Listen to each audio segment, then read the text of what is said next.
Hi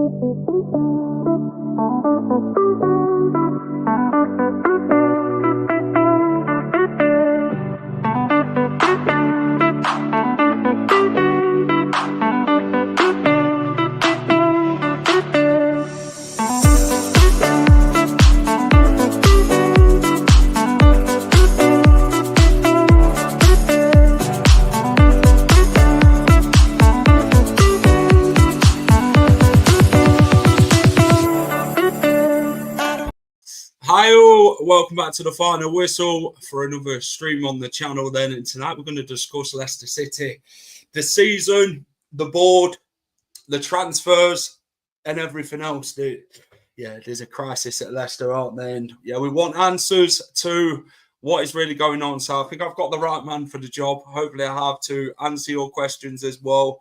I'm going to be joined by Rob Tanner from the Athletic, the Leicester City correspondent. He's going to give me everything that I want to know. So if you've got any questions, get them in. I'm going to ask him about transfers as well. I know there's a lot of debate of Ipswich have signed 4 players. Leicester have only signed 1. Leicester needs to get a move on. Well, I'm going to ask Rob about transfer news if he's got anything. And we're going to have a good chat about Leicester. Guys, as always, hit that like button for me. Subscribe to the channel if you're new and you haven't subscribed already. Please get down and do so. It helped me out massively. So are Leicester City in trouble then is the big question. And we're going to have a chat. Hello, Simon. How are you, my friend? Terry, hello.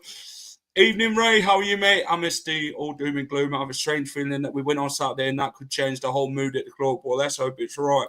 Michael, my friend, I am here. Welcome to the show, mate. Really appreciate having you in. Bet Rudkin has rang up Tanner asking not to do this show. I mean, evening, Jane. How are you? Evening, Dawn. I have that same top jacket, mate. It's a nice training top, innit? Cost me a arm and a leg like you do when watching football. Evening, Ethan. How are you? And let's get my guest in, Mr. Rob Tanner from the Athletic. Rob, how are you? Good evening. Yeah, I'm not too bad. Busy time. So much going on around the club. Fantastic. Rob, let everybody know, mate, where they can find you and what you do at the Athletic.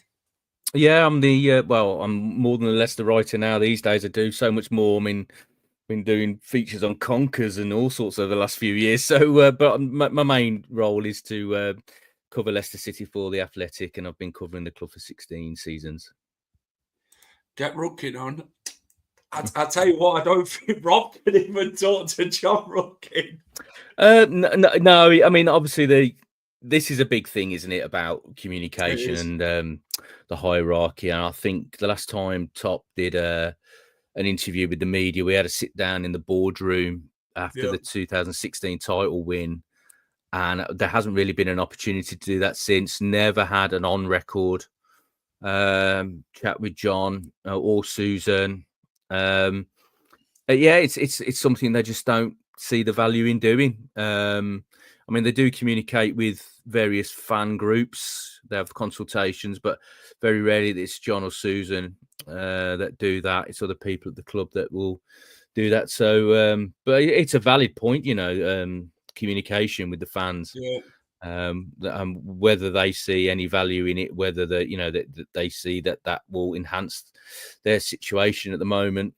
I don't think they do, but I think and this is one of the things I said in my article is that fans, it will come to a head because fans will demand some answers, and they're starting to do that a little bit now. And it's a shame because you don't want to be going to the King Power and hearing that. Really, I mean, you don't want to be going and seeing them get beat every week, but you want you remember the harmony that used to be there, and that's a strength when you've got everybody pulling in the same direction. But this has been brewing for a few years now, I think.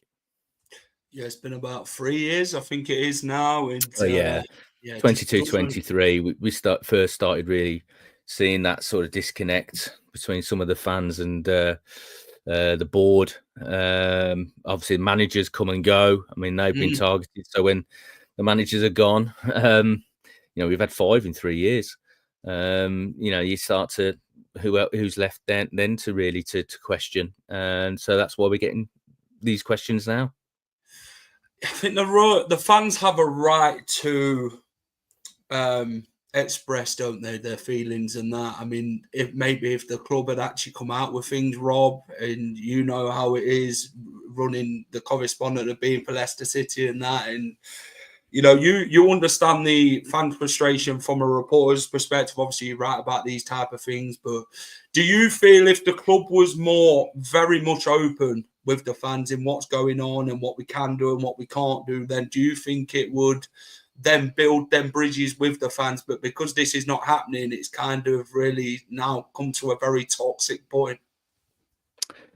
Yes and no. I think there's a certain number of fans that would probably appreciate, some explanation of how this situation. I mean, I'll stress that the sections of the Midlands media share those frustrations with the supporters because they would like to have a little bit more openness from the football club as well. All clubs do it in a different way. Some clubs are very closed off. Some clubs are very open. They'll brief off record and things like that. But to get people on the record these days is increasingly rare. Certainly in my career, I mean, when I first started covering, pro football clubs, I mean, I started doing non-league, but when I started doing pro clubs, they were a little bit more open. You used to be able to ring the managers and things like that. You used to get phone numbers for people. You could ring the chief executives and even the chairman. When I started covering Leicester, Milan Mandaric, I had his number and used to ring him whenever I wanted, just to ask him what's going on. And I think press officers gone by used to get really frustrated because they used to say, Milan, stop talking to the media. Okay. And then as soon as I rung, he'd answer again or return me call. He saw the value in it, really, to be fair to him. But it's a different time now, and football clubs are very much more closed off. And I think that's the situation now. But I think some fans would appreciate answers, but I think also some other fans, it would just probably fuel the fire a little bit as well if they sort of gave answers of why they're in PSR issues, what's gone wrong, transfer windows and things like that. But I appreciate the fans have got a lot of questions to ask as well.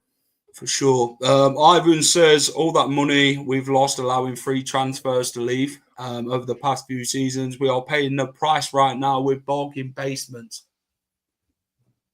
Yeah, well, yes. I mean, but the thing about a lot of those players was that you need someone to want to buy them, to sell them, and some of those guys they weren't takers because they were on such good money on their contracts that clubs that did express an interest would be put off by.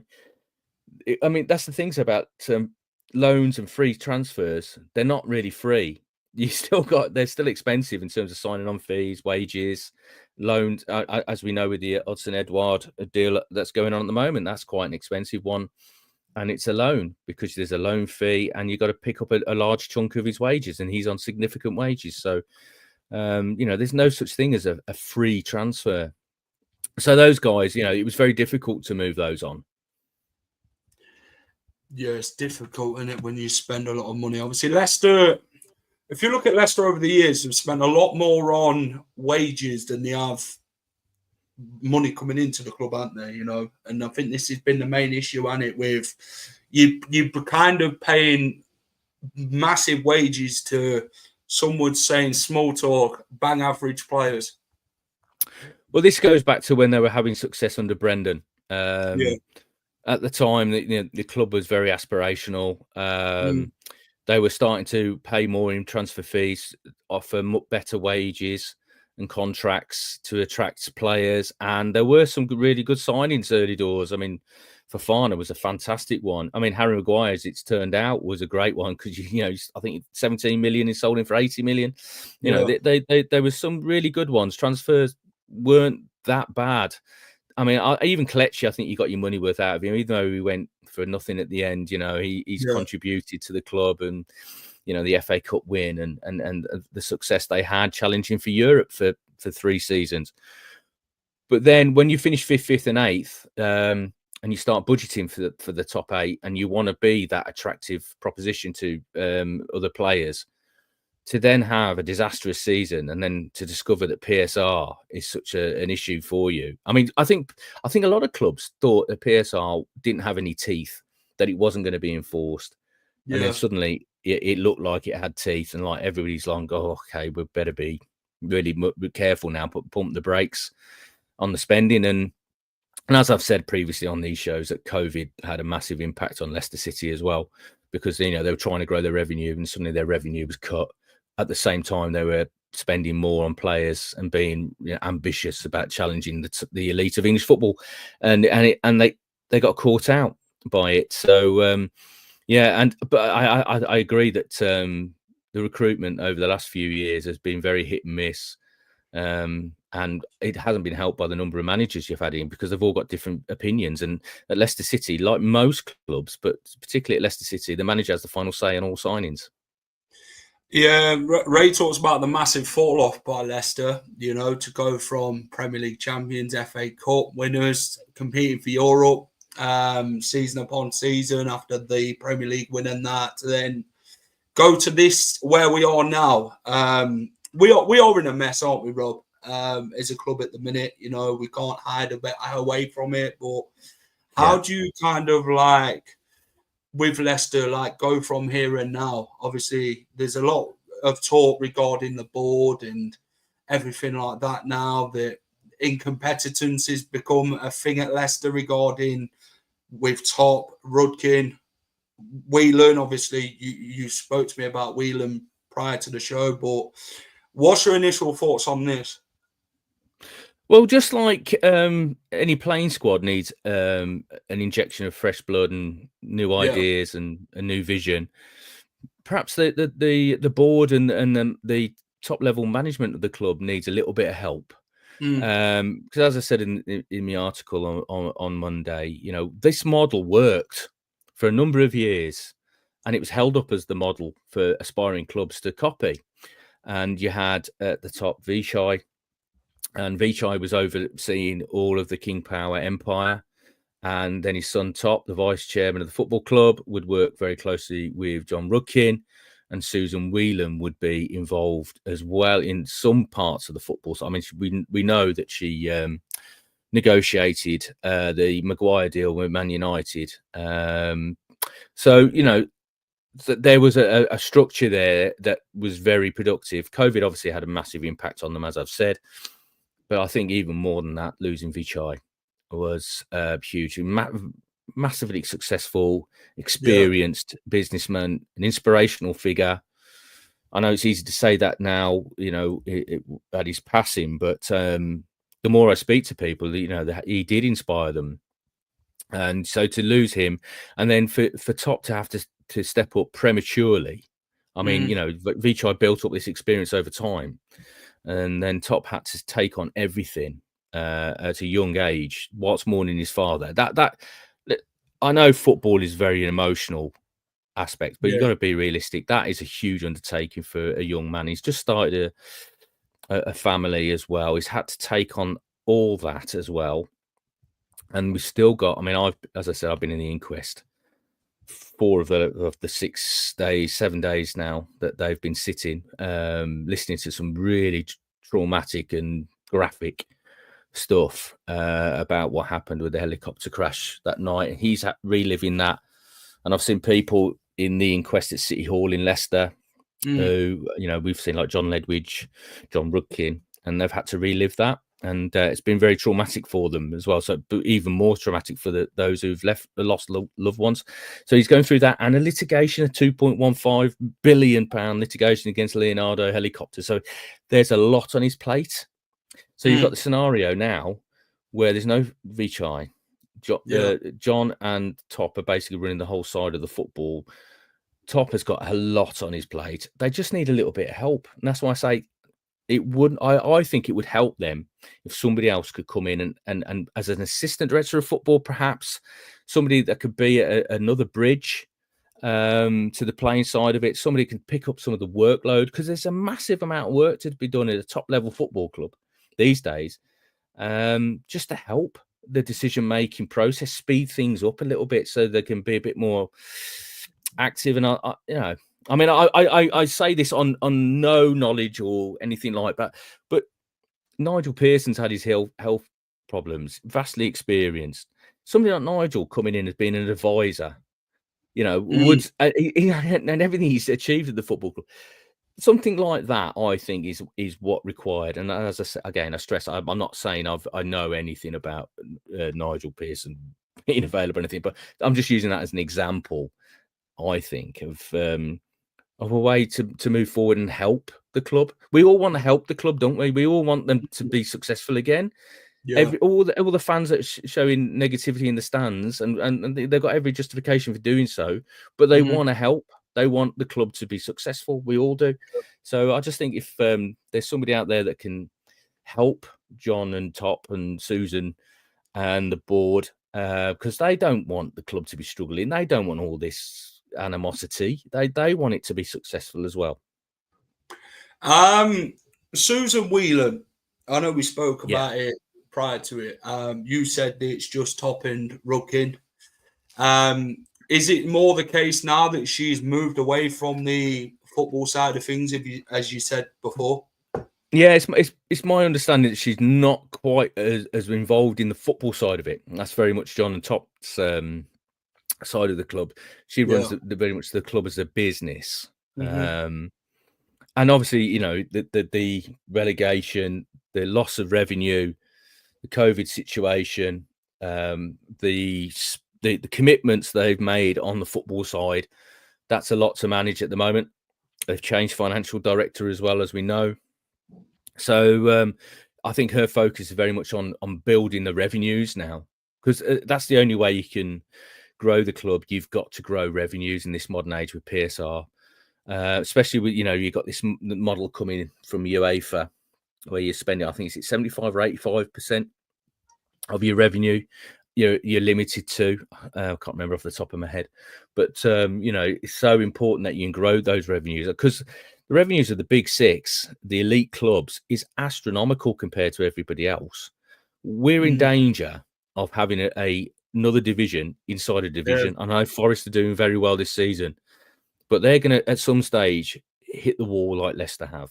Aston Villa, I've watched them tonight in the Champions League. They will hit the wall at some stage, and they've come close at PSR when they had to sell Douglas Luiz. I mean, this is the ridiculous thing about PSR. They had to sell Douglas Luiz because of PSR concerns.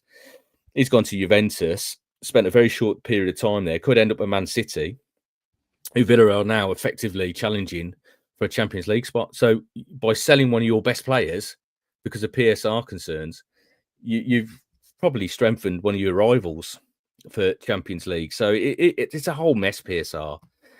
And that's why Leicester, I think, are fighting it so much. Everton and Forest have sort of held up their hands a little bit at it, and that's why they've reduced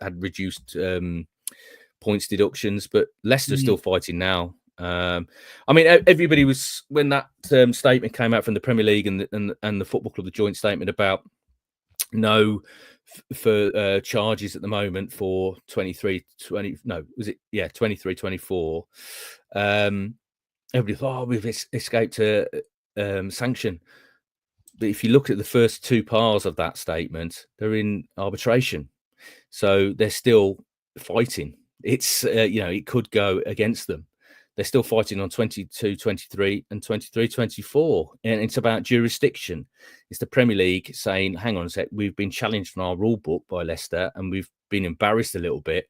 So we're going to keep fighting so we can strengthen our rule book and get some control on PSR again. So Leicester aren't out of the woods on PSR either. So they've got to be careful.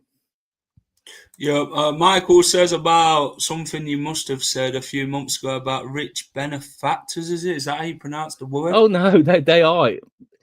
That billionaires. But they can't spend it because of PSR. You can have all the money in the world. I mean, look at Newcastle. They're owned by a nation state, one of the richest nation states in the world. They can't spend. It's not a lack of money. It's the sanctions that you will face if you overspend. Top and King Power are an incredibly big. And I really should do an article on this, because I think I get this question a lot. That they think they just own a duty-free shop in Bangkok Airport. It's so much bigger than that. It's they are mega rich. It's just that they can't pump the money into the club because they will get hit with PSR sanctions. Ray talks about going for a similar ownership situation in Pittsburgh, which is in America. This generation of family ownership is just not as ruthless as the last. Do you see? Fans have spoke about this, didn't they? Yeah, I'm not too sure. That's similar to Leicester, ruthlessness. Do you think Top needs to be more ruthless? It all depends what they're talking about. Ruthlessness. Yeah. I mean, they've just sacked Steve Cooper after 12 games. That's pretty ruthless. Vichai could, he could be ruthless. I mean, obviously the decision to part with Claudio Ranieri, that was big. That was big. That was a major moment. Then Shakespeare didn't last too long when he got the job permanently. Yeah. But no, I don't think Top lacks ruthlessness. I know, obviously, they're referring to John Rudkin. Yeah. There is a demand from a section of the fans that he should be sacked at the moment. But I think Top relies on John. But as I said previously, I think John and Top both need a bit more help than that now. It's they went from a team of 4 to effectively a team of 2.5, so they need somebody else in there to help them. Terry goes on about the loan that's obviously been taken out by Leicester. Obviously, it's a day-to-day thing in it, what clubs usually take out. How much was the loan for, Rob? And is Cannon's money on top available for buying more players? Yeah, but the Cannon situation, very interesting. He's set to go to Sheffield United. They paid in total, I think, 7.5 million after promotion bonuses.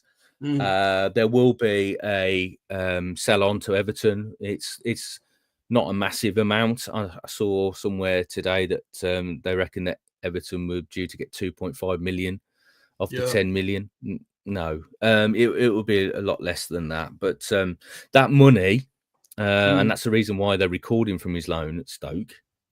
I mean, because if they were thinking, we're going back down and we're just resigned to it, we'll build a team to come back up from the Championship, you'd probably take a Tom Cannon for that, wouldn't you? 11 goals in 25 games at Stoke. But no, they've seen him as an asset. They've recalled him to sell him on. Another loan for Tom Cannon doesn't do him or Leicester any good. It's got to be a fresh start for him, and Leicester need the money to reinvest in this transfer window, because this is the things where they came into this transfer window, and I remember Steve Cooper saying it, and Ruud said it about it in the negotiations when he agreed to become manager of the football club. There was a pledge that he would be supported in the January transfer window to improve the squad. I think Steve Cooper thought he wanted a centre back and a winger. And obviously with the situation with some of the injuries, because I said to you just previously off air before we came on, if you take out 2 of your most seasoned Premier League players in Ricardo Pereira and Wilfred Ndidi, and then your 2 most talented young players in Mads Hermansen and Abdul Fattah, and they're going to be out for significant periods, that dramatically weakens your squad. So it's really important that you strengthen in the January window. But I think PSR has really hampered them. They got Koulibaly in, which took a long time to get done, for 3 million quid. But he's only played 14 games at the top level. If you look at his career, he's played second tier. I mean, he might turn out to be a great player. He looks like a very energetic, athletic, enthusiastic player. He's got a bit of ability as well. But he's played second tier in France and second tier in Italy. So it's a bit of a gamble. I hope people aren't relying on thinking he's going to be the answer, because he's not. But he might be able to contribute because they've got very few options at right back. But they're trying. They want to get more bodies in. They want to support Ruud. PSR has been an issue, so you've got to wheel and deal. Now this is the issue. I think that they're leaving it so late to wheel and deal now. You've got to get people out to bring people in. So I think that's the Tom Cannon deal. So hopefully they can get some out and reinvest that money and get somebody in that's going to help contribute to their survival bid. Yeah. Mark talks about Rudkin. Obviously, there's quite a few bits about Rudkin, actually. People in Rudkin's position get poached all the time. If Rudkin was any good, he would have been poached by a big club after 15, 16. He's clearly not up to the job. Is there a similar discontent at Leuven? Obviously, Well, Leuven, you cover that, do you, Leuven side of things? But... No, I've done a couple of features on them, but Leuven have got their own day-to-day managerial structure. John is on the board and Susan's on the board at Leuven, but no, they look after themselves in many ways and rely on King Power for support, same as Leicester do. But no, I don't think that's a major distraction for John Rudkin, Leuven. I mean, he might deal with them from time to time, but same as the King Power Racing, I think because he was tight with Vichai, that Vichai wanted him to go and sort of set that up in a way, and he did do that for him. But I don't think there's massive involvement in those that will distract him from his day-to-day job at Leicester City. Talking about the toxicity of the club at this minute in time, obviously there's now been chance of sack the board, Rudkin out, which have got louder. There's obviously protests which are claimed to be going to happen before the Arsenal game.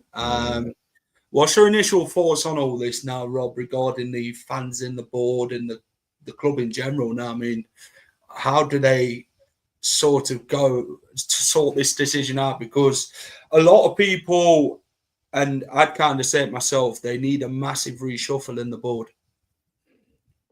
As I've said, I just think they need some fresh blood in there.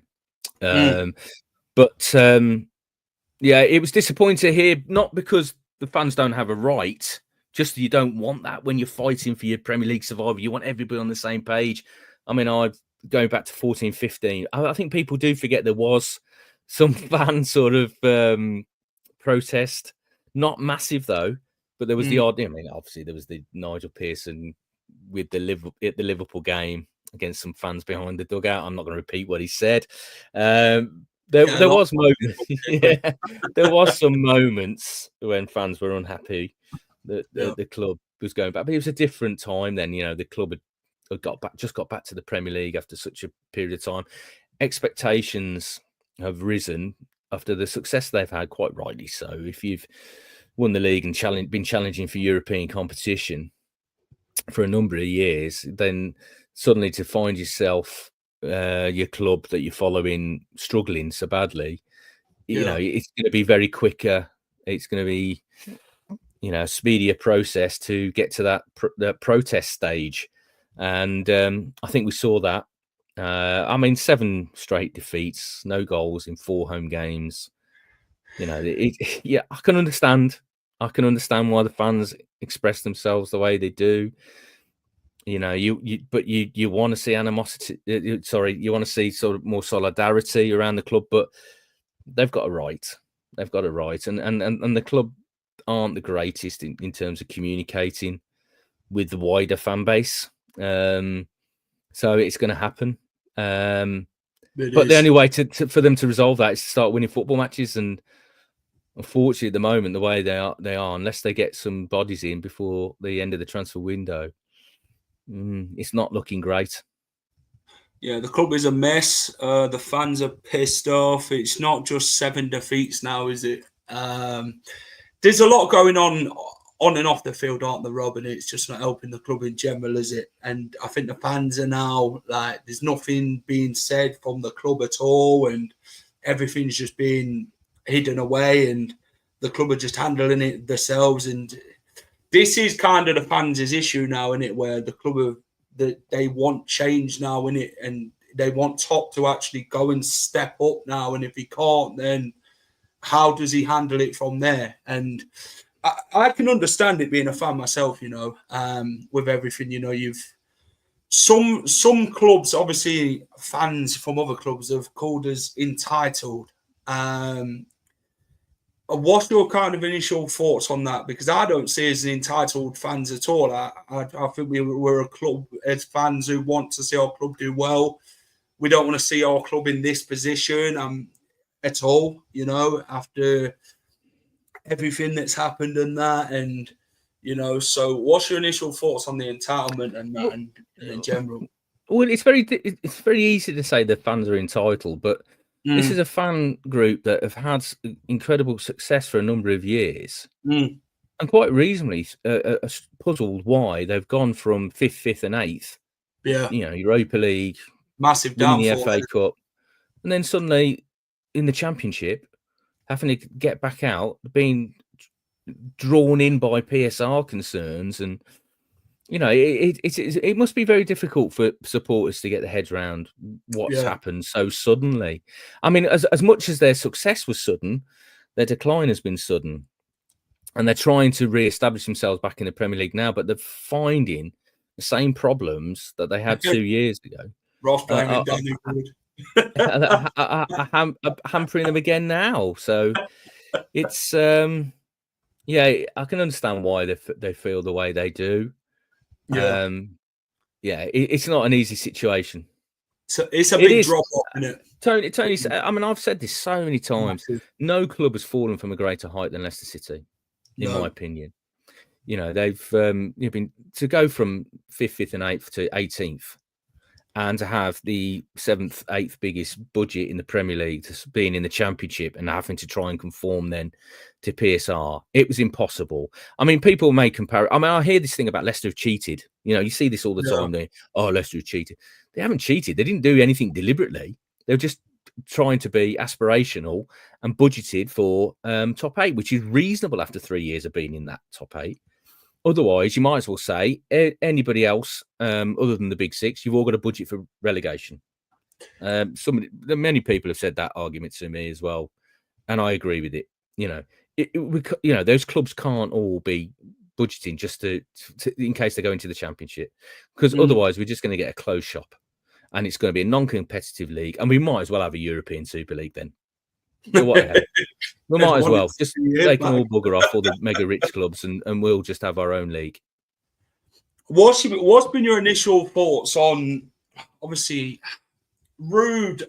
They talk about managers, don't they? Rude, some would say, is out of his depth with his squad, being here and having to really dig deep into this commotion, what's happening at the minute, being a part of it. And some would say he shouldn't be, he's probably not the right man to do this type of situation. Maybe Moyes would have been better, but Rude himself has had to deal with what he's got, Annie. But the thing is, do you feel that, obviously, rumours have spread out there about loans and whatever in transfers and that, but do you think, obviously, Rude said that he'd be backed this January transfer window with funds. Do you kind of see it with the whole Brendan situation, the whole Enzo situation? And obviously, Enzo were pissed off last January, innit, with this Sensi deal that never happened, and he wanted that happening. But do you kind of think that some would say that they lie a bit to the managers?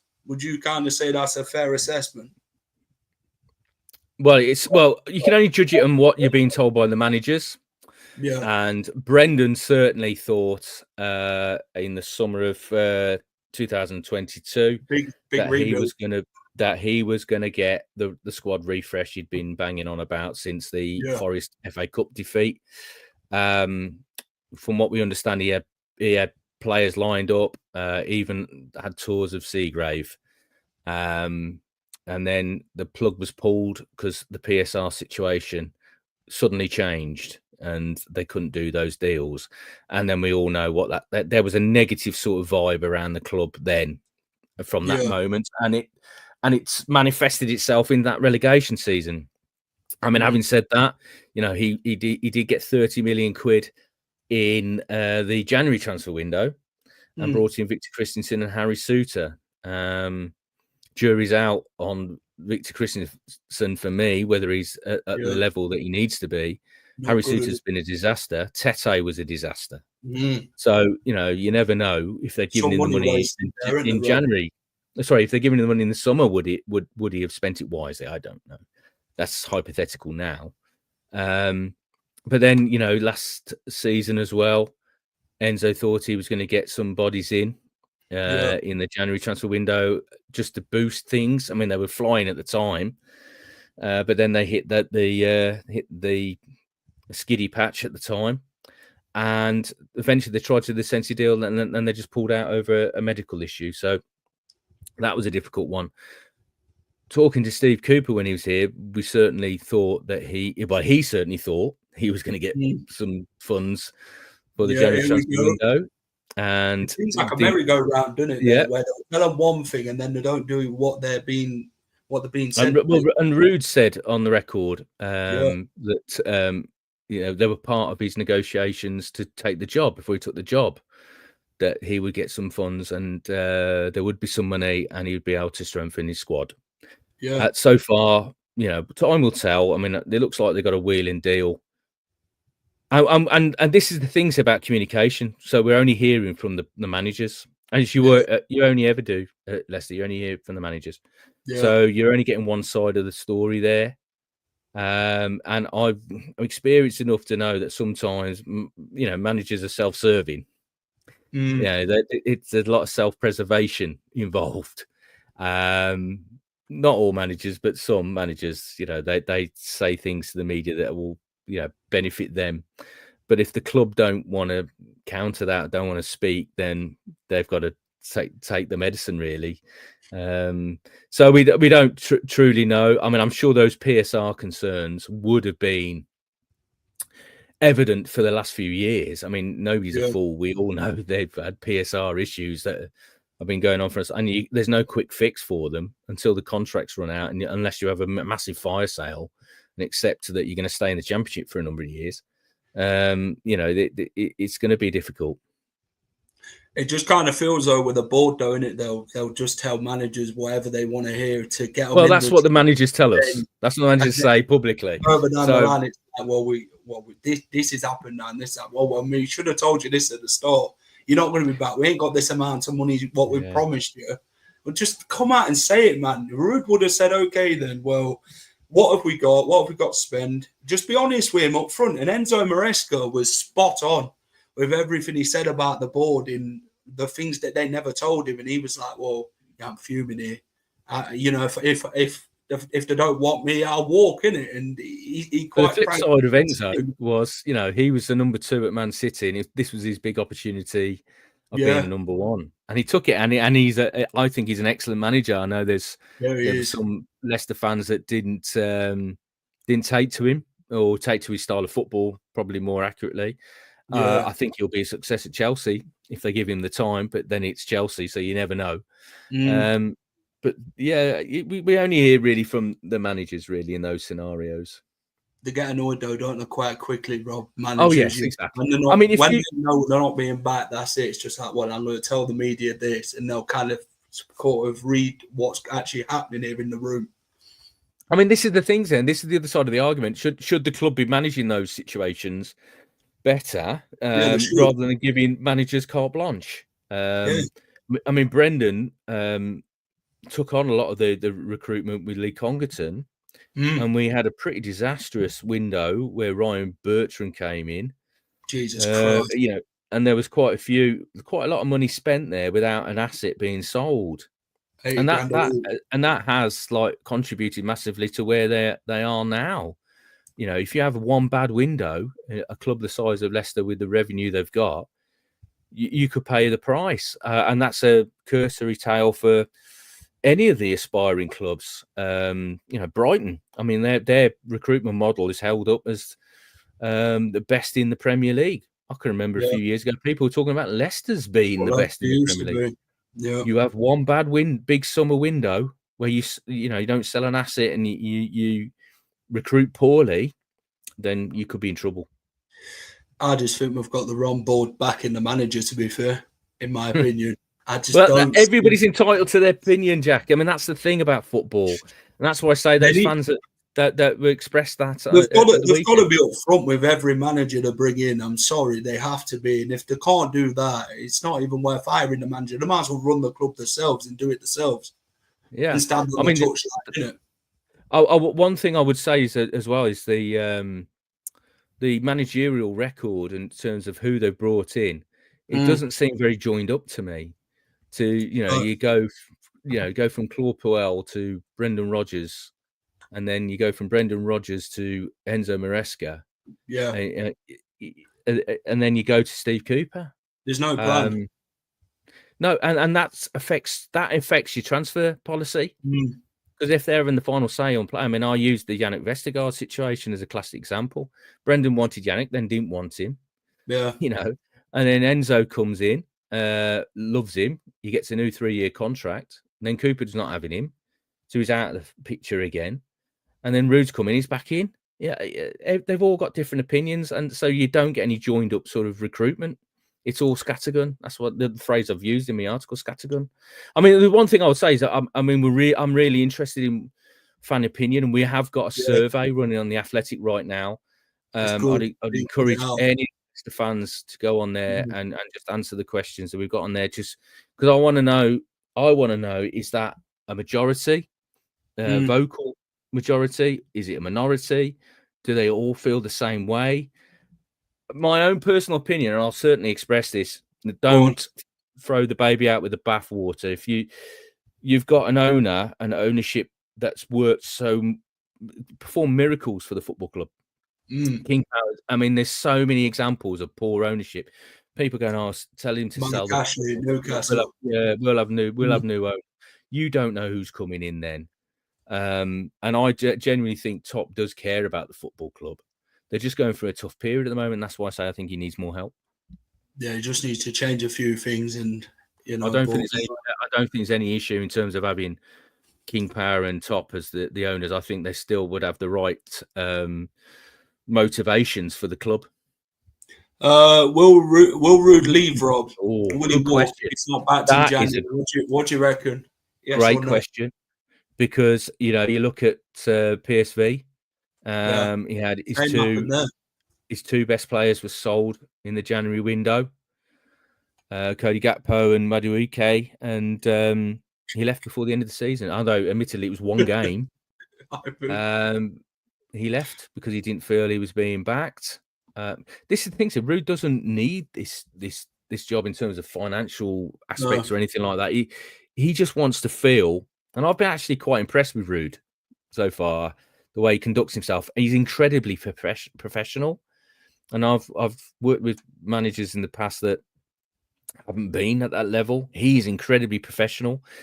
Yeah, my worry when he would come in that he didn't have a backroom team, and that was going to be, that's going to delay the impact he's going to have, because like Enzo came in, he had like 6 straight away, boom, and they're all working with the players from the off, and he was. He come in and was on his own, working with the staff that was the skeleton staff that was left when Steve Cooper left. So it's been a slow burn. I actually think Rude's got something about him, but he's got to be backed. He's got to be helped. He's got his backroom team now. Yeah. But my fear is if he doesn't get backed in this January transfer window, does he want to have this on his CV? If he feels like it's an impossible task now, would he walk away? Because he doesn't need it. He's Ruud van Nistelrooy. He don't need it. But it'd be interesting to see. With Ruud, he's took the job on a full time because he wants to progress as a manager. He wants to prove himself to get to the bigger stages and that, like every manager does. They work their way from the bottom to the top. Obviously, he was at PSV for a number of years and then went to Man United on the coaching staff. Obviously, what did he win? Like 4, managed 4 games. Obviously, beat Leicester twice in that run, and then come here, and he just wants honesty in it, and he's very honest. Rude. Obviously, he come out in the media. Was it after the Crystal Palace game, and he said, "Yeah, these performances. If you're not getting points and they're decent performances, then it doesn't matter. Football's about the points. If you're not getting them, what are you getting out of this game?" And he speaks very honestly. When they ask him about the team as well, he's the same. He's very honest. Did you hear him after the game on the weekend, the Fulham game? Yeah. I mean, the first thing I asked him in the press conference, it felt to me very similar to the Palace game, where they started quite brightly, created a few chances, didn't take them, and you just in the back of your mind, you thought, first goal's going to be so key here. If they get it, that's it. And it was against Palace and it was against Fulham. But interestingly, his answer was, I don't agree. I saw far more positives in the Palace game than this one. I think that one genuinely concerned him. And I think it was things like fight and desire and mentality that worried him in that game. I mean, if you look at some of the goals, they're so soft. I mean, it's just people wanting it more than some of the Leicester players. And I think sometimes we fixate on certain people at the club. And what about the players? I mean, how much pride have they got? That I mean, you want more from them, more commitment from them, I think. And there's certain people. I mean, Jamie Vardy was still at 38. He'll still run through a wall for you. Yeah. But he's 38. You know, that's the reality. We ain't got a striker who's good enough to replace him, though, have we, Rob? And people ain't going to sit behind Jamie Vardy, are they? If he's still number one at Leicester, people like... He's playing more now than he's ever done. For a bit, aren't they? But no other striker is going to think to himself, well, I ain't going to go behind a 38-year-old at Leicester and sit behind him and just wait for my turn. Do you get what I mean? And maybe this has been the issue with bringing a striker in, because they've turned us down and they think, yeah, I'm not going to sit behind Vardy. I mean, a lot of strikers have done it, haven't they? Ajoas, Okazaki at one point as well, when obviously he had this successful run with Vardy in that partnership. He had Nacho, another one who sat behind Vardy for a number of seasons. And it's kind of one of them where you want to be playing consistently in it. You know, you want to prove yourself to the club that you can be the number one striker. And I don't know, is it the case that we've not found anyone who can fill Vardy's boots, do you reckon? Or... Oh, Jack, the amount of years I've been writing about who's going to be the successor to Jamie Vardy. Ever since 2016. Could be you, Rob, next. For a decade I've been writing who's going to be the successor to Jamie Vardy, and nobody's ever measured up. I mean, he's unique, isn't he? He is unique. Yeah, he is. Don't know how Rudkin got the director of football job. Little very knowledge. He seems to go from youth to director. We all love Top, but if we are honest, how much has he played in a role in this mess? I think he's on about Top's decision making to what Rudkin. Obviously, Top is in Thailand, isn't he? Obviously, he's got to run King Power and whatever over there. But then some would say, because he gave Rudkin full control, it's like, do you think he's kind of been misled a bit in letting Rudkin do what he wants to do, and it's just not transpired in the way Top had hoped in the trust that he gave him? Well, this is the thing here. I mean, as far as I'm aware, and obviously I speak to quite a few people, John doesn't make a massive amount of decisions. He advises Top, and Top makes the decisions. But as I said before, Top's got so much on his plate. Yeah, really. Perhaps you need a bit more of a centralised decision-making process at Leicester City. Perhaps Top needs to delegate a little bit more, and that's why I think you need more people in the hierarchy at the football club that can take on that work and ease that burden on him. But you know, people, and I've heard a lot of people questioning his commitment or King Power's commitment to the football club. But I think it goes deeper than this being a business. I think the connection to Leicester City, losing his father outside the ground, the monument to him, I think this. I don't see Top walking away from Leicester City, but perhaps he just needs to have a think about how they change the model a little bit in terms of how they run the club. Do you think that's what it is? And the big decisions he's not making what he could have been making. Well, he's having to make those decisions from a distance. Yeah. As I said before, when Vichai was overseeing the whole King Power empire, Top was very much based over here, from what I can gather. I always used to see his Rolls Royce outside, and was it a Bentley? I can't remember now, but it was a Bentley.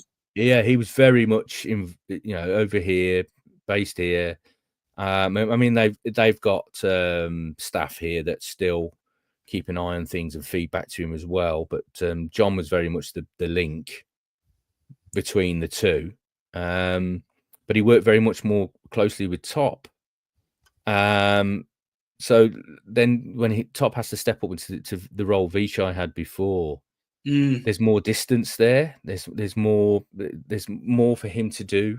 That's So it really, as I said, they just need somebody else in there that can be a link to help with the decision process. And I think perhaps Top just needs to have somebody in there that he feels that can make those decisions on his behalf rather than going to him, because you need to make some quick decisions in football because you get opportunities and they're very, very fleeting, and you need to be able to seize upon them rather than waiting for time zones and things like that.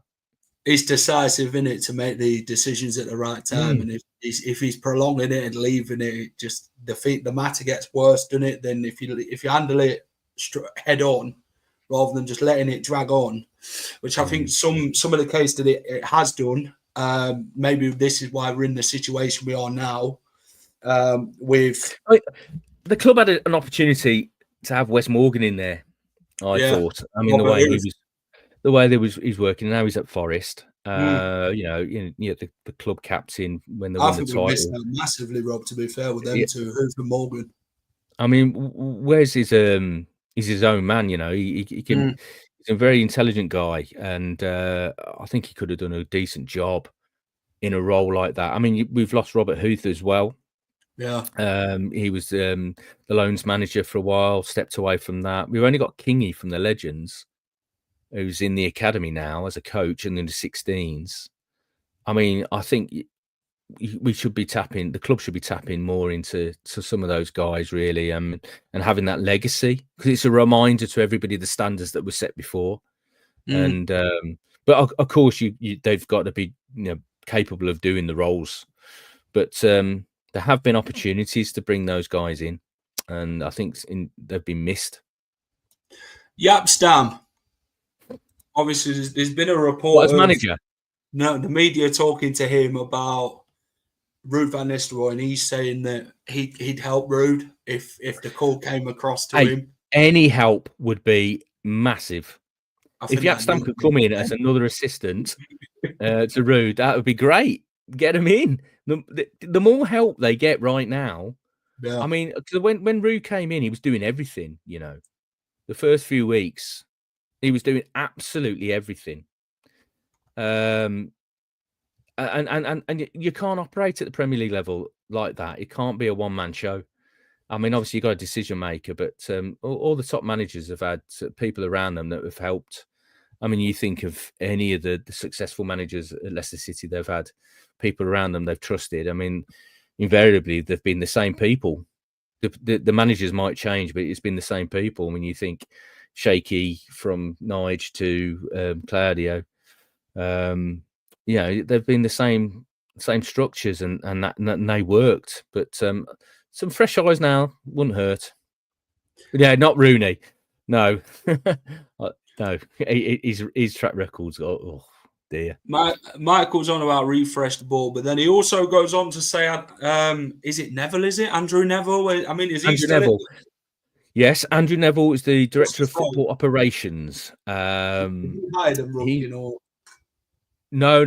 He's not higher than John is how the does he have like a more involvement in the club? What does he do? He's more the secretarial side of it, the rules and regulations type, registrations, that sort of thing, international clearances and things like that.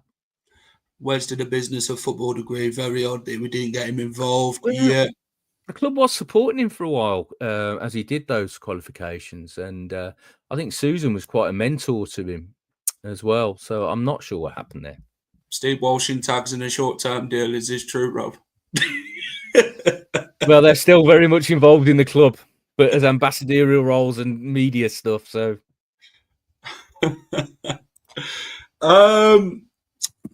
January transfer window. Before we talk about the season, talk to me about January. Obviously, the fans want to know a lot about January transfer window. Have we been linked?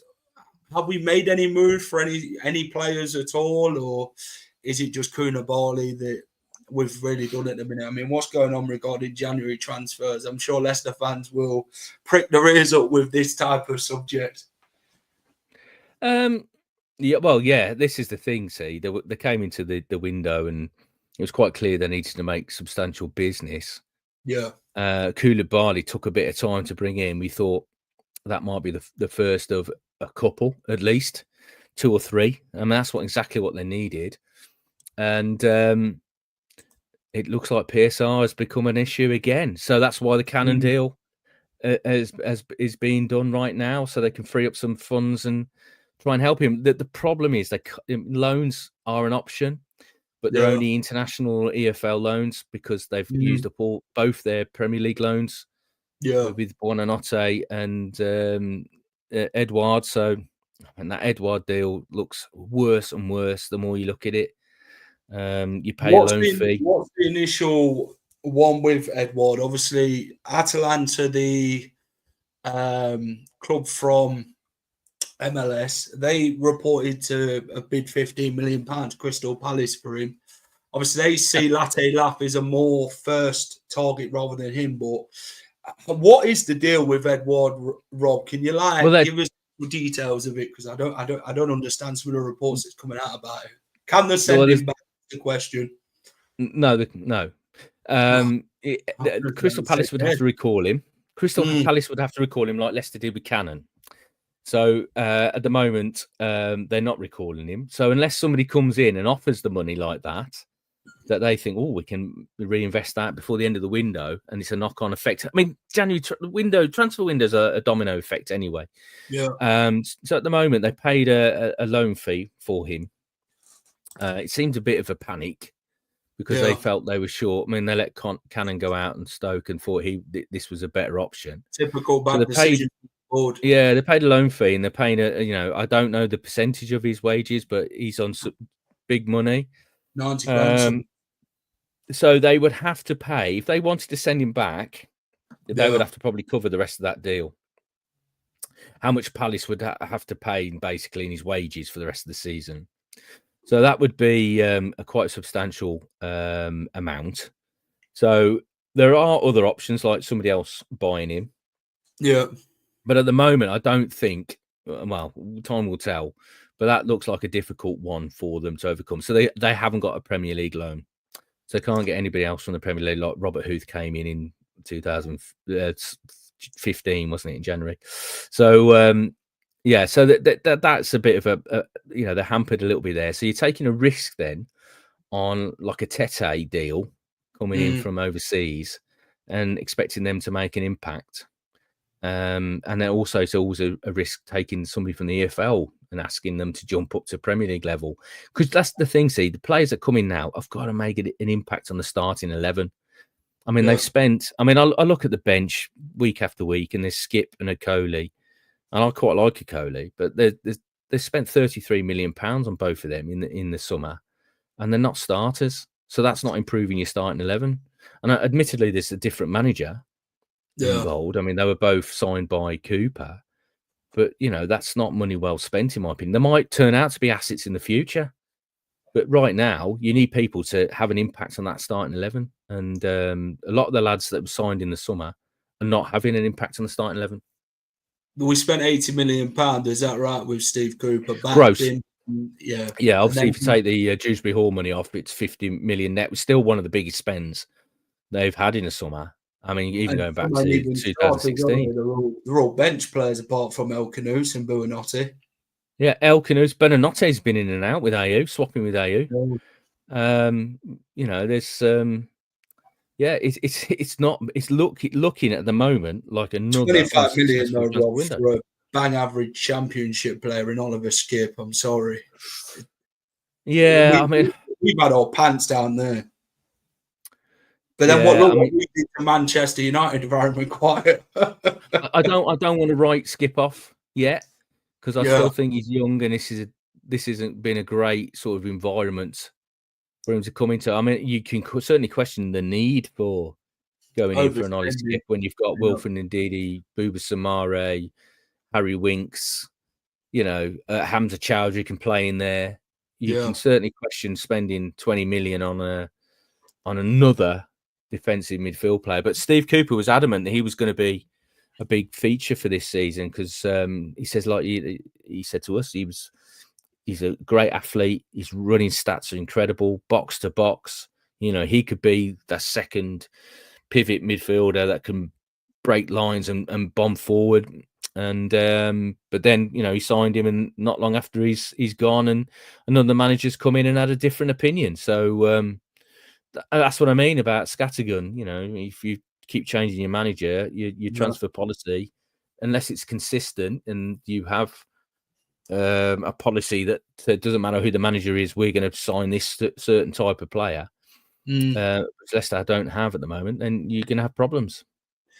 It just feels like, like the last few years with the players that we've brought in, it's like there's real lack of accountability with the board in what they've done regarding transfers. Do you know what I mean? They've overspent a lot of players what have not been good enough. And then we've not really brought in far better. Look at Luckman. Take Luckman for an instance. We could have signed him for £10 million. Or I think that was a kind of out of the fee. 8 to 10 million, I think it was, Rob. Obviously, you'd be right on the money with it. Yeah, they had an option to buy him. They couldn't because of PSR. Look how good he is. Do you know what I mean? Yeah, they couldn't because of PSR. Is that what it was? Yeah, they would have signed him. Brendan knew what were happening then behind the scenes to why he couldn't get this big rebuild, what he kept speaking to the fans about. He must have known more than he let on, to be fair. Yeah. Because unless, again, I go back to communication.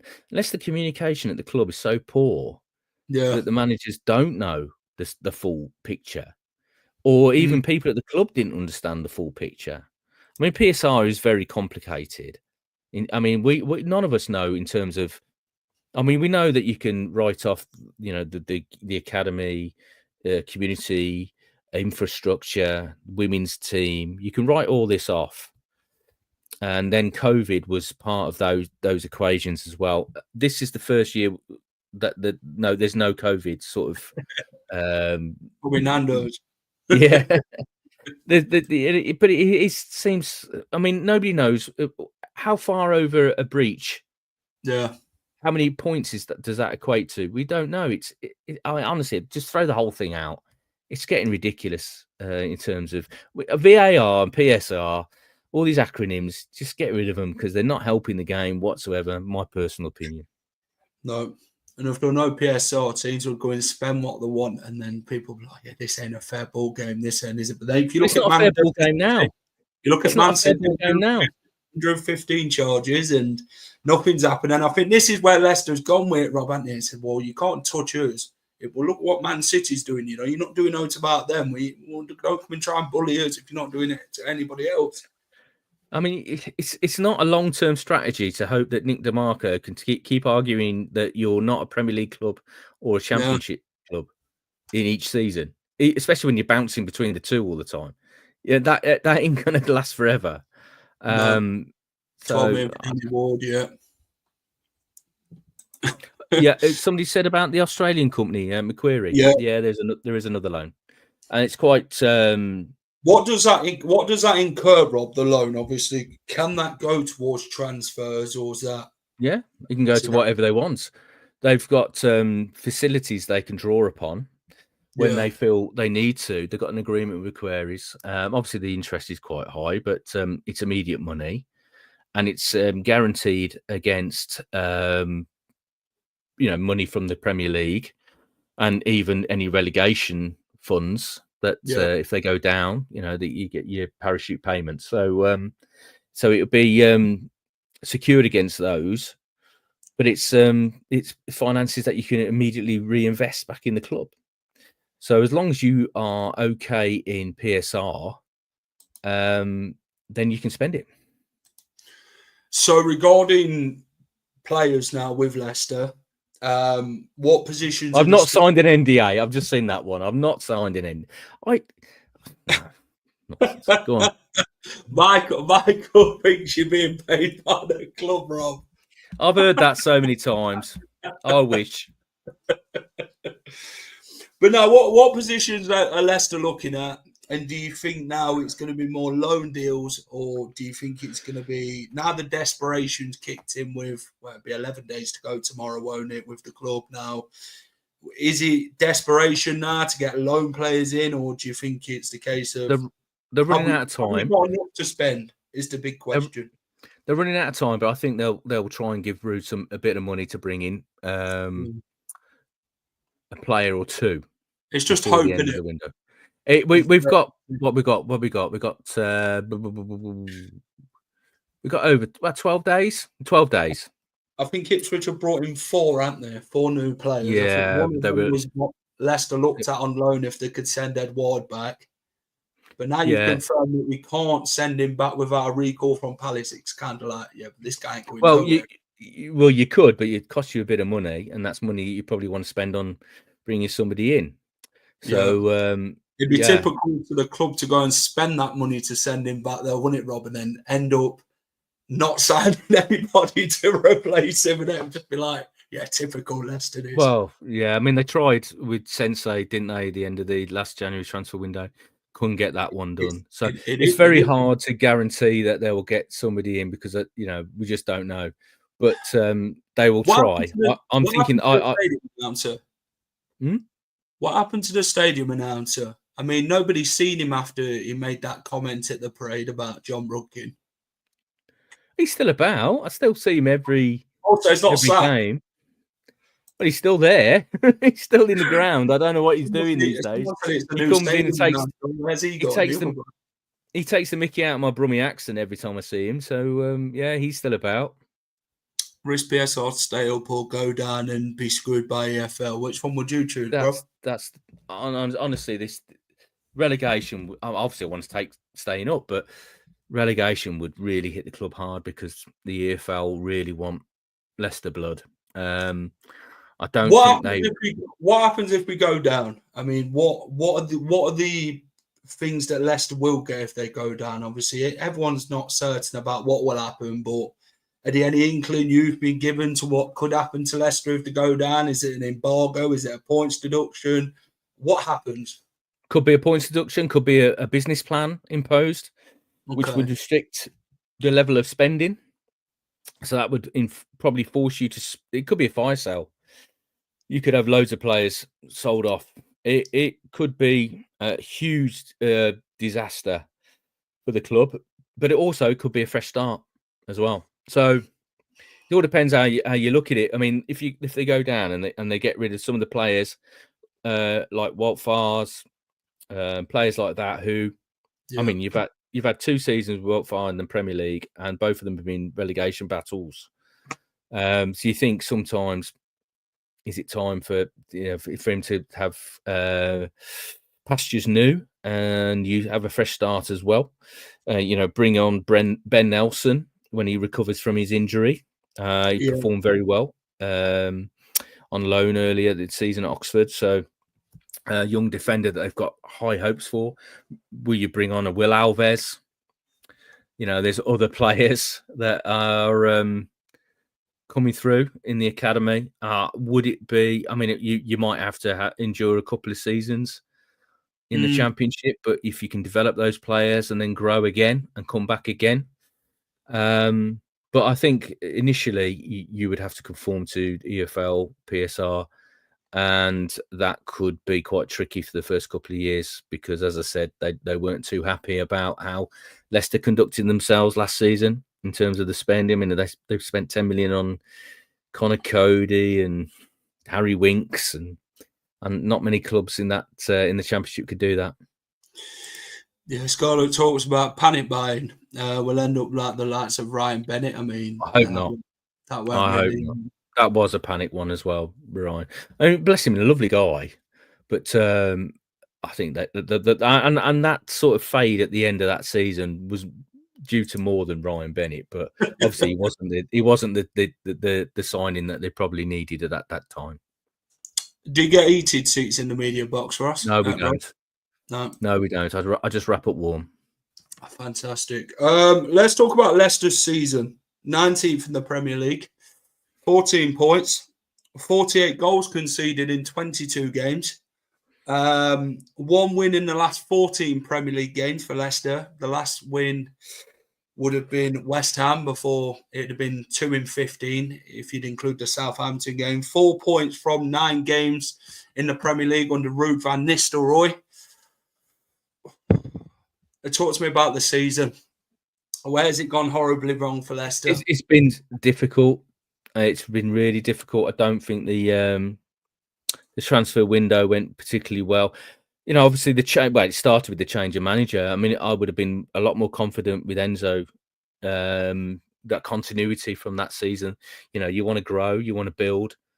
So Enzo coming in and staying in the Premier League and overseeing that would have been a massive boost for them.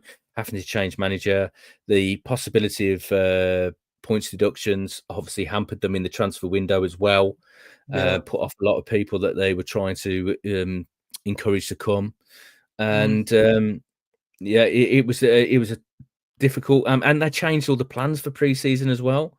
They were going to go to America, then Enzo said no. Then he joined Chelsea and ended up going over to America for pre-season. And then Steve Cooper had to patch together a pre-season. It wasn't the greatest start. It wasn't the best preparation to this season. And then obviously, changing your manager after 12 games. So all the work you've done in the transfer window, it could be out the window because the next manager's coming in and going, no, I don't fancy him. I don't want him. Then the injuries they've had as well. It's been really difficult so far. And that's why it's a massive uphill task now.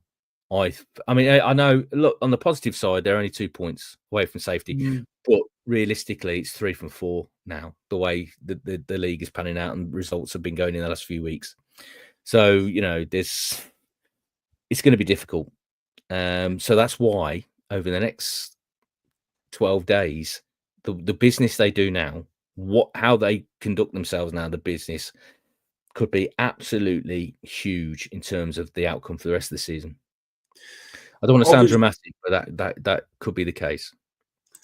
Obviously, would you say this team's good enough to stay up? Because I'd say the standards that they're putting in, and some of them ain't even Premier League standard players, in my opinion, and we've got the defence that centres down, basically, the back four. There was a part of it, weren't there, the relegation back in 2023.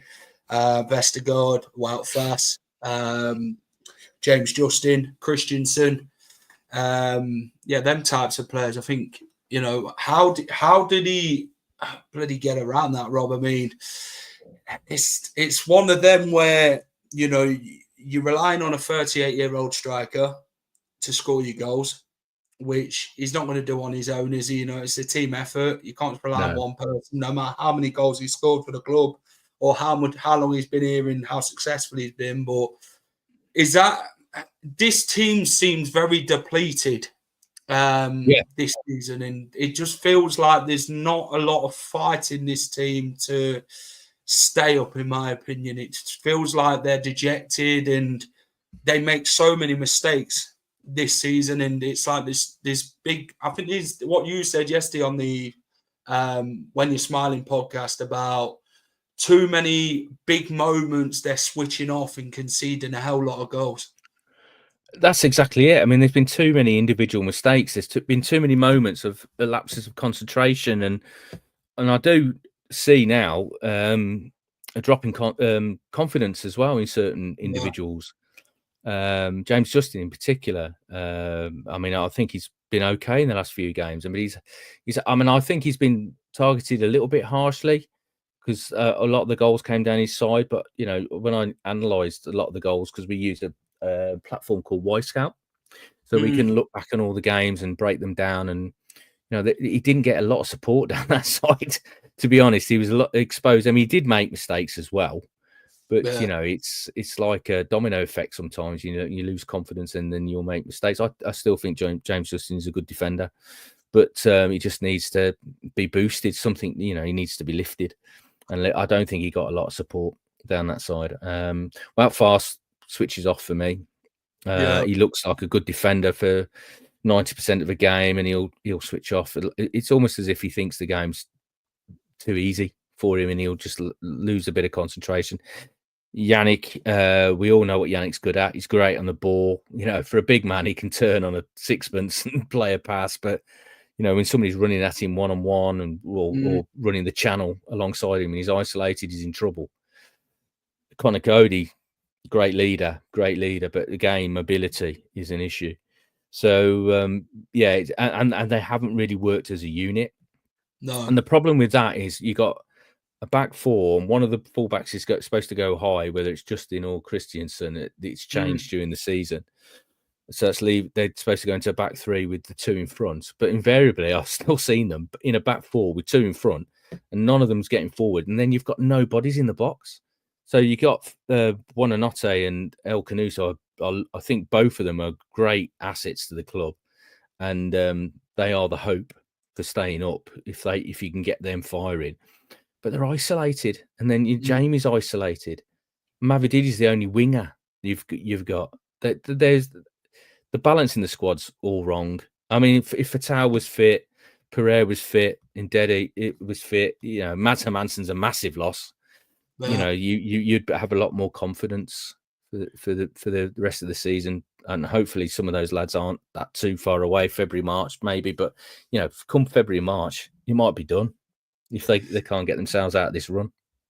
Yeah, when I spoke to Ricardo pre-match the other day, I asked him about his injury and how long he's got back to come back. So he said 3 to 4 weeks. Obviously, you know what the club's like when they say about injuries, Rob. It's like, yeah, end of the season, this and that. You think, bloody hell, you've recovered quick, haven't you?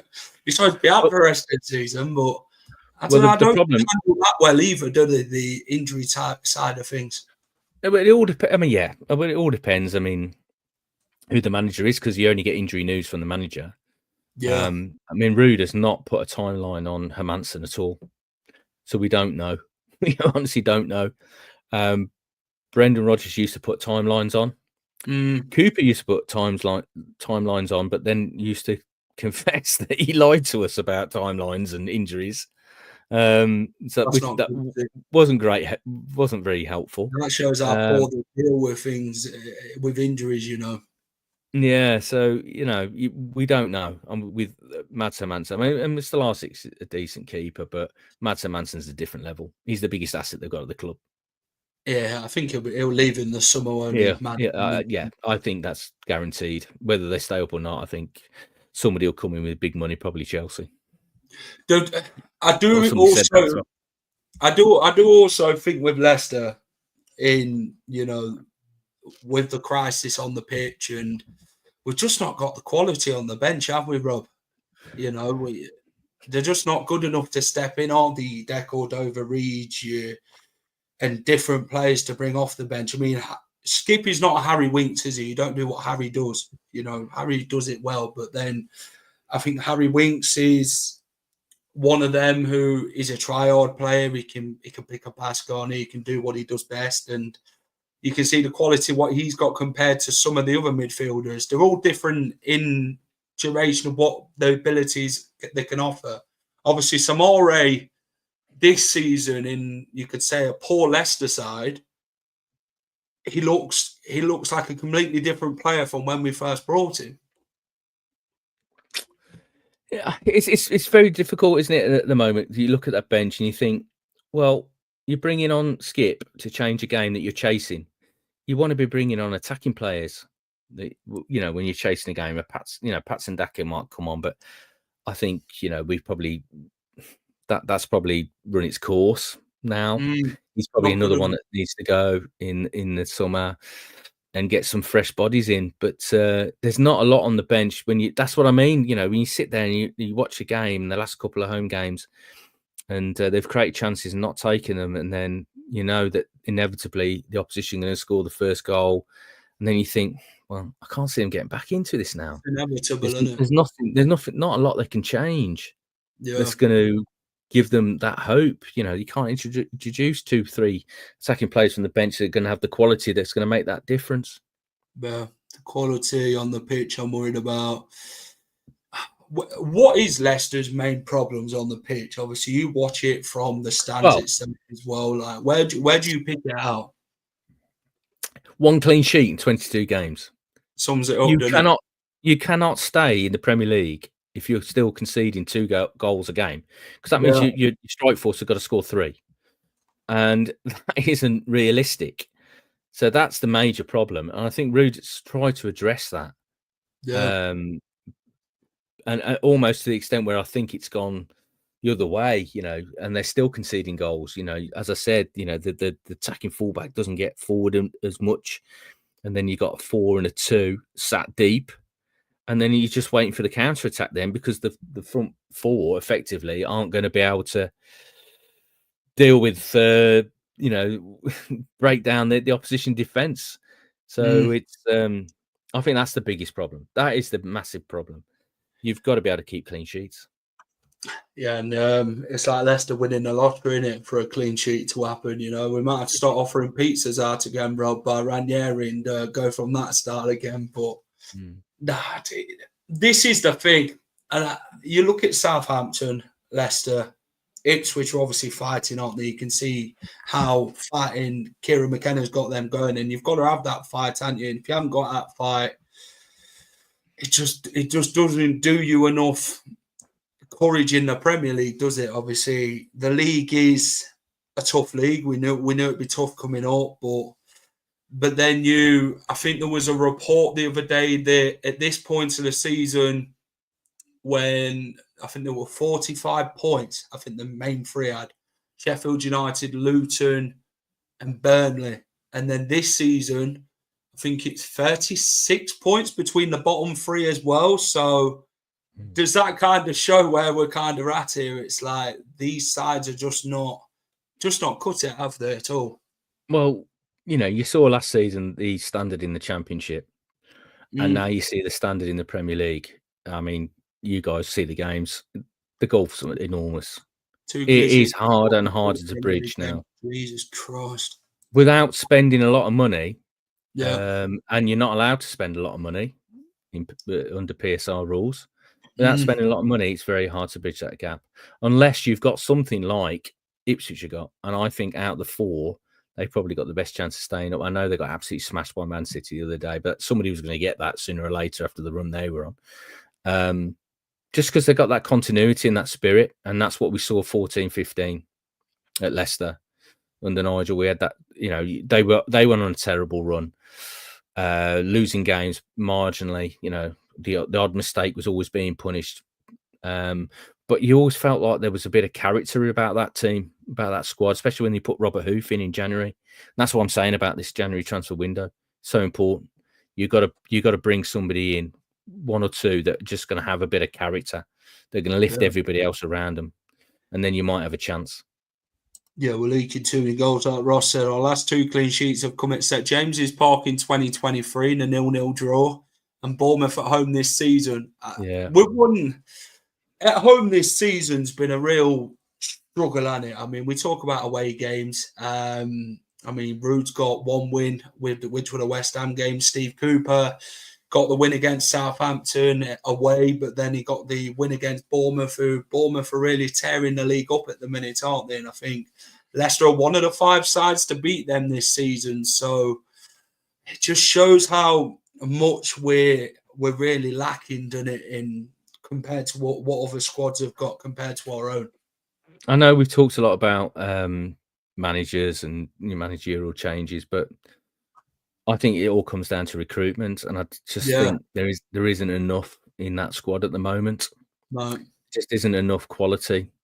There is some very honest individuals that will give you everything they've got, but I just think there's moments when there's lapses. I mean, Samari looks like a player at times, doesn't he? And we've seen the potential of him. The way when he's powering forward with the ball, you think, oh, there's a player there. All the games I mean, I watched the first half of the one thing I looked back on from the game at the weekend. There was a moment when Smith Rowe played a 1-2 in the first half on the edge of the box, and in front of him was Samari and Winks, and he ran past them both, and neither of them tracked him. And he collected the 1-2 and had a shot on goal. There's got to be more desire to track people, put your bodies on the line, and I think that's what Rude was on about after the game when he was talking about certain things lacking, things that aren't about quality. I think that's fundamental. I mean, if you look at his career, people say he's never been involved in a relegation battle. Well, he was early in his career, because I did a big feature talking to some of his early coaches in Holland. And at Den Bosch, they were always in a relegation battle. So he knew what it was but if you look as well, you talk to some of the people that he used to play with and coach him, they used to say he wasn't the outstanding player in that generation at that club at that time, but he had the best attitude. Now that needs to transfer to some of his players.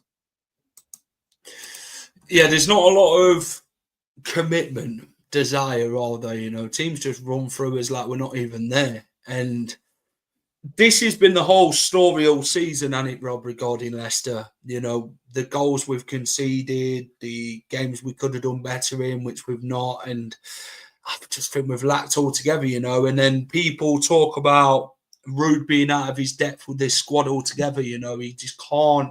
He can't change this team and make them world beaters. This would be a massive challenge for any manager. Yeah. You know, if Sir Alex Ferguson, Pep Guardiola, it would be a massive challenge for it. You know, you can only work with what you've got. And he's not picked any of these players, not brought any of these players in except for Koulibaly, and we haven't seen him yet. So it's very hard to judge a manager on a collection of players that he's not signed, had no say in whatsoever. He's setting them up in a way that he thinks will suit them best. But then again, you know, it's down to personal responsibility of some of these players, you know, to stop switching off, show more desire, to block the cross, make the block on the shot. You know, it's fundamentals of football, isn't it, really? Yeah, it's just not. It just looks, if you look at Leicester, one that Jason put up about this expectations of entitlement, continuous season at the top. We're not building smartly on success. Do you think that's been the case? Not building enough, strengthening when we should have done, right? And we haven't. We've just sold our best players and never replaced them. Well, 2016 was different because we never expected any of that. I mean, certainly never expected to win the title and then have all that money and Champions League. And I think they were like, oh, God, what do we do now? Yeah. You know, and they tried for like Troy Deeney and people like ended up with Islam Slimani and Ahmed Musa, Papi Mendy, Luis Hernandez. So the recruitment went a little bit awry. Yeah. After that, I think Steve Walsh, if memory serves me right, had gone to Everton. And then I think the next really bad window was 21. Yeah. When they didn't sell an asset and spent a load of money on Buba, Patson, Yannick, Ryan Bertrand.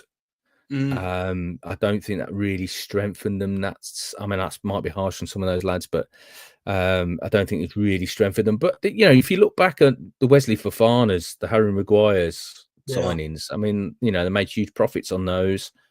They were decent. I think Ricardo Pereira, despite his injuries, has been a good signing.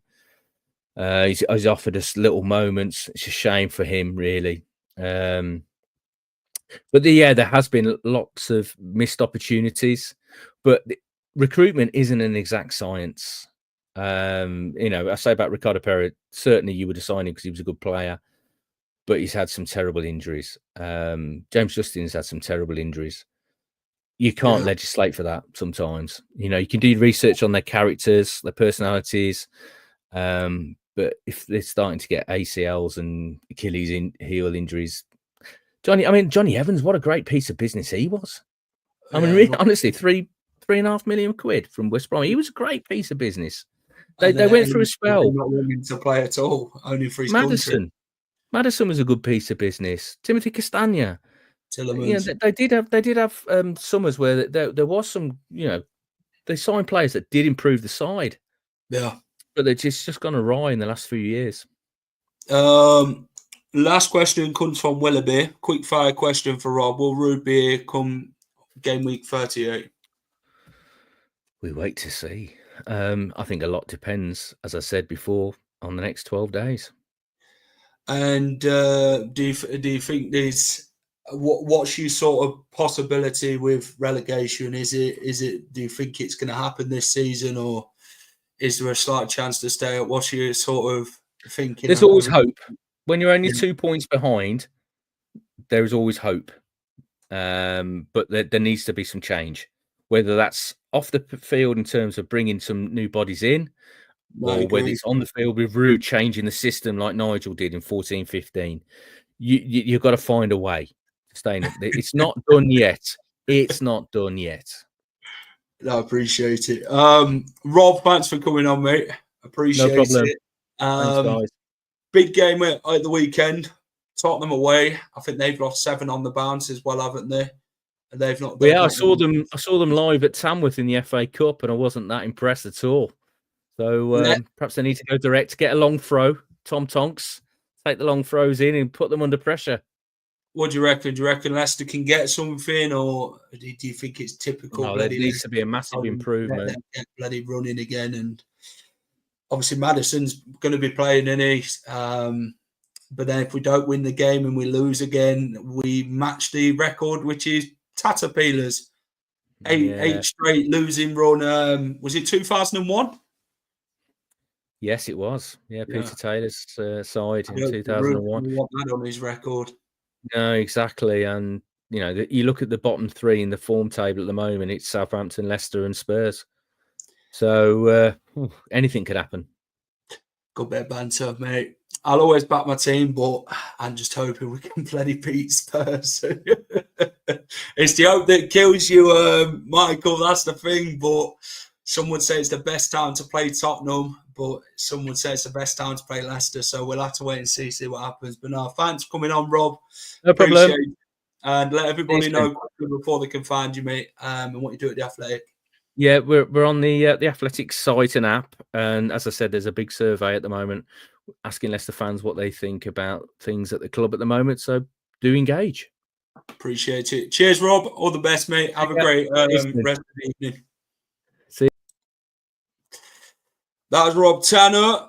Great hour and a half chat with Rob. Covered bloody everything, man. We've got to cover everything. The fans have got the questions and they need answering. If the Blood can't answer them and the club players or whatever, we'll get Rob on and get the good questions on to Rob. And hopefully we've had a good show. Cheers, Rob. Great info. Yeah, we will keep the faith. I'd like the team to as well. Yeah, brilliant show. Appreciate it. Thanks to everyone who's come in. We've had over 100 all show tonight. So, yeah, fantastic. Hit that like button for me if you haven't hit the like button already. Subscribe if you haven't already to the Final Whistle. We're on the road to 5K subscribers. So, if you can subscribe, every single one of you, really appreciate it. We'll have a match preview for Spurs coming up at the end of the week. So look out for that. Join me for that as well. Really appreciate everyone coming in. Great show. Cheers for coming in, Ivan. Appreciate it. Spurs will only blame their injuries when we beat them. Let's see what happens, eh? Let's hope bloody Leicester can turn the bloody season around before it's too late. But let's see what happens now in the January transfer window as well. I'll try and do a lot of update shows and that regarding that. We'll have match day vlog out as well at Spurs. I'll be travelling to there. And let's see what happens then. But thanks for watching, everyone. Take care. Have a great rest of your night. Up the Foxes. Keep it the Final Whistle. Hi all. Thank you for watching the Final Whistle. If you enjoy all our content, please remember to smash a like, share, and subscribe to the channel.